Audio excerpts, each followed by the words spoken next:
বাংলাদেশের প্রতিষ্ঠাতা রাষ্ট্রপতি শেখ মুজিবুর রহমানের যে পদক্ষেপ নিয়ে এখনো সবচেয়ে বেশি বিতর্ক হয় সেটি হচ্ছে একদলীয় শাসন ব্যবস্থা প্রবর্তন করা। এই শাসন ব্যবস্থা বাকশাল নামে পরিচিত।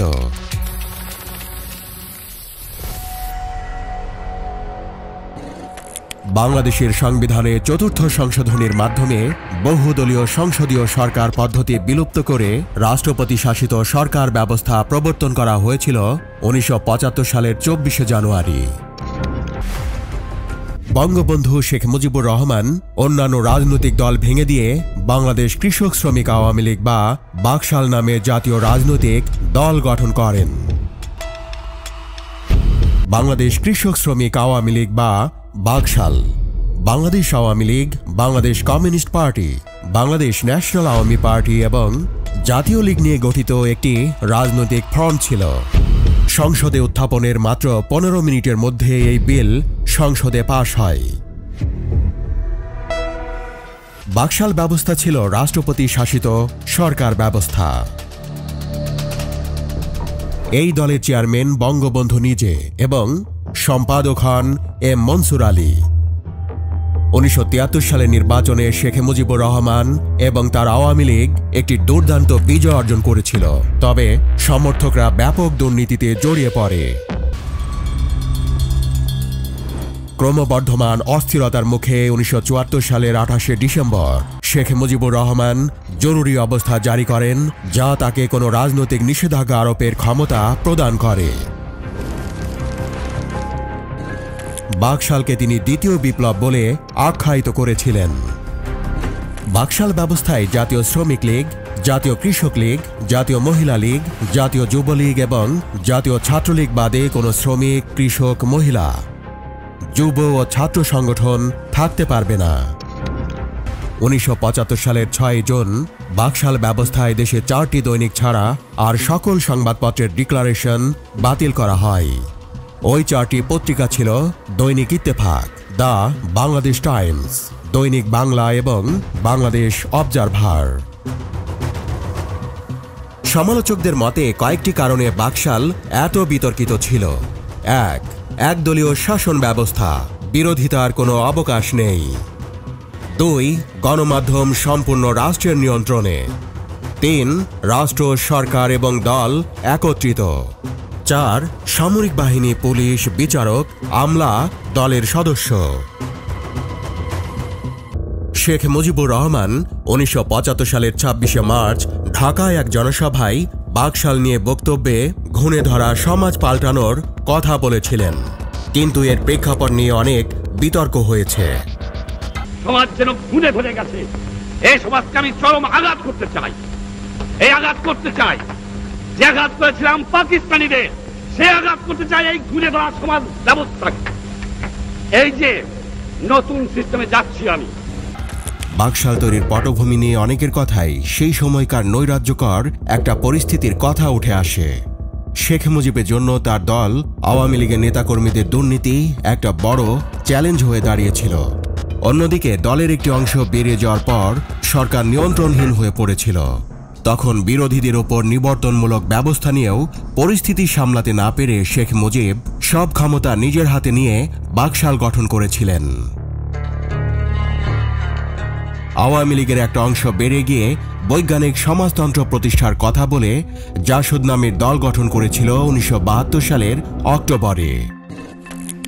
দেশের বিভিন্ন অঞ্চলে সর্বহারা বা চরমপন্থী কিছু বাম দলের সশস্ত্র তৎপরতাও চলছিল। আওয়ামী লীগের নেতারা সে সময় নৈরাজ্যকর পরিস্থিতির জন্য জাসদ এবং চরমপন্থী দলগুলোর ওপরই দায় চাপিয়ে থাকেন। 1974 সালের 17 মার্চ ঢাকার রমনা এলাকায় তৎকালীন স্বরাষ্ট্রমন্ত্রী মনসুর আলীর বাসভবন ঘেরাও করেছিল জাসদ। তখন সেখানে গোলাগুলি হয়েছিল এবং হতাহত হয়েছিল অনেক মানুষ। এর আগে 2 বছর ধরে অনেক রাজনৈতিক নেতাকর্মীকে হত্যা, খাদ্য ও পাটের গুদামে আগুন, থানা লুটের মতো নাশকতা চলছিল দেশের বিভিন্ন অঞ্চলে। আওয়ামী লীগের একজন বর্ষিয়ান নেতা ডাক্তার এস.এ. মালেক বলছিলেন, সেই সময়ের পরিস্থিতি বহুদলীয় গণতান্ত্রিক ব্যবস্থায় সামাল দেয়া সম্ভব ছিল না। সেদিন ৭২-এর সংবিধান প্রণয়ন করে সংসদের নির্বাচন দিয়ে সংসদীয় পদ্ধতির সরকার হলো। কিন্তু আমরা কি দেখলাম? একদিকে সংসদীয় অবাধ গণতন্ত্র, অন্যদিকে স্বরাষ্ট্রমন্ত্রীর বাড়ি আক্রমণ।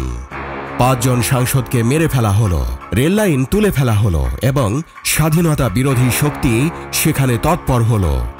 তিনি আরও বলেছেন, এই পরিস্থিতিতে আমার মতে বঙ্গবন্ধুর পক্ষে সংসদীয় গণতন্ত্র দিয়ে দেশ শাসন করা সম্ভব ছিল না। সেজন্য তিনি বাকশালের মাধ্যমে জাতীয় ঐক্যের কথা বললেন। তিনি সকলকে ঐক্যবদ্ধ করে উন্নয়ন কর্মসূচি নিয়ে এগোতে চেয়েছিলেন। ১৯৭৫ সালের ৭ জুন যখন বাংলাদেশ কৃষক শ্রমিক আওয়ামী লীগ বা বাকশাল প্রতিষ্ঠা করা হয়, তখন বিলুপ্ত করা হয়েছিল আওয়ামী লীগ সহ সব রাজনৈতিক দল। বদরুদ্দিন ওমর বলেছেন, বাকশাল ছিল একনায়কতন্ত্র, সেজন্য মানুষ তা গ্রহণ করেনি। বাকশাল গঠনের পরে দেশের ওপর ফ্যাসিস্ট জুলুম আরম্ভ হয়ে গিয়েছিল। সব দলকে বন্ধ করে দিয়ে, নিষিদ্ধ করে দিয়ে, সব খবরের কাগজ নিষিদ্ধ করে দিয়ে লোকজনকে ধরপাকড় করে ব্যাপকভাবে জুলুম করেছিলেন। মিস্টার ওমর মনে করেন, কৃষক শ্রমিকের সাথে বাকশালের কোনো সম্পর্ক ছিল না। এটা কি সহজ জিনিস নাকি? সমস্ত সংবাদপত্র বন্ধ করে দিলাম, হাজার হাজার লোককে জেলে দিলাম, এটা কি খেলনা জিনিস? সেজন্যই লোকে মনে রাখে এবং সমালোচনা করে। তবে শেখ মুজিব বাকশালকে দ্বিতীয় বিপ্লব হিসেবে ঘোষণা করেছিলেন। Doctor SA. মালিকের বক্তব্য হচ্ছে, গ্রামে গ্রামে বহুমুখী সমবায় প্রতিষ্ঠা করে মালিক তার জমি দেবেন এবং রাষ্ট্রের অর্থে ভূমিহীন কৃষক সেই জমিতে আবাদ করবেন। সেই উৎপাদিত ফসল ৩ ভাগে ভাগ হবে। আর শিল্প কারখানা পরিচালনায় শ্রমিকের প্রতিনিধি রেখে তাদের অধিকার নিশ্চিত করা। এই দুটি কর্মসূচি ছিল বাকশালের অন্যতম প্রধান বিষয়। গ্রামে গ্রামে বহুমুখী কোঅপারেটিভ করা হবে। এই কোঅপারেটিভ জমির মালিক জমি থাকবে, কিন্তু তার অংশ যে বেকার প্রত্যেকটা মানুষ, যে মানুষ কাজ করতে পারে, তাকে সেই কোঅপারেটিভের সদস্য হতে হবে এবং বহুমুখী কোঅপারেটিভ হবে। আলটিমেটলি ৬৫,০০০ ভিলেজে একটা করে কোঅপারেটিভ করা হবে। ৫ বছরে প্ল্যান না হয়েছে। ডাক্তার মালিক উল্লেখ করেছেন, জেলায় জেলায় গভর্নরের নেতৃত্বে কাউন্সিল গঠন করে ক্ষমতার বিকেন্দ্রীকরণ করার পদক্ষেপও নেওয়া হয়েছিল। থানায় একটা করে কাউন্সিল হবে। এই কাউন্সিলে রাজনৈতিক কর্মী, কর্মচারী যে হয়, একজন তার চেয়ারম্যান হবে। কৃষক শ্রমিক আওয়ামী লীগের প্রতিনিধি থাকবে, যুবক প্রতিনিধি থাকবে, কৃষক প্রতিনিধি থাকবে। তারা থানাকে চালাবে। জেলা থাকবে না, সমস্ত মহকুমা জেলা হয়ে যাবে। সেই মহকুমায় একটা করে অ্যাডমিনিস্ট্রেটিভ কাউন্সিল হবে। ডাক্তার মালিক আরও বলেছেন, তিনি স্পষ্ট করে বলেছিলেন, কোন দেশের মন্ত্রতন্ত্র আমি আমদানি করব না। পার্লামেন্টে যখন কেউ কেউ এর বিরুদ্ধে বক্তব্য করলেন, তখন তিনি বলেছিলেন, আমি সেন্টিমেন্ট বুঝি। I will go for fresh mandate. আমি এটা সাময়িক সময়ের জন্য করছি, এখনকার দুর্যোগ পরিস্থিতি মোকাবেলা করার জন্য। সবকিছু ঠিক হলে আমি আবার গণতন্ত্রে ফিরে আসব, এটা তিনি বলেছিলেন। বাকশালকে কৃষক শ্রমিকের অধিকার নিশ্চিত করা এবং সমাজে সাম্য প্রতিষ্ঠার কর্মসূচি হিসেবে তুলে ধরেন এর সমর্থকেরা।